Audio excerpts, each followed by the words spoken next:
Sa ating Government in Action, Valenzuela City LGU, namigay ng educational incentive sa mga mag-aaral. At araw ng mga magsasaka at mangingisda, masayang idinaos sa Mati City. Si Maris Rico sa report, Rise and Shine Maris. Sa layong matulungan pa ang mga mag-aaral na Valenzuelano at kilalanin ang kanilang mga pagsisikap na mahagi ang pamalang lungsod ng Valenzuela ng aabot sa 25 million pesos na halaga ng educational incentives para sa mga mag-aaral sa lungsod, kung saan aabot sa mahigit 16,000 ang mga nagsipagtapos sa elementarya at senior high school mula sa mga pampublikong paaralan sa lungsod ang napamahagian ng tulong.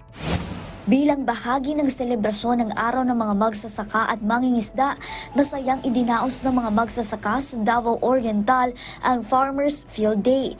Isinagawa ito sa Barangay Don Enrique Lopez, Mati City, kung saan kinilala ng pamahalaan ang mahalagang papel na ginagampanan ng magigiting na mga magsasaka at mangingisda. Isa sa nakamamanghang ipinakita ng mga magsasaka ay ang paggawa ng honeydew na isa sa kanilang mga produktong naging matagumpay. Mababatid na ang agrikultura at pangisdaan ang isa sa mga pangunahing prioridad at patuloy na itinataguyod at sinusuportahan ngayon ng administrasyon ng probinsya. Maris Rico para sa Pambansang TV sa Bagong Pilipinas.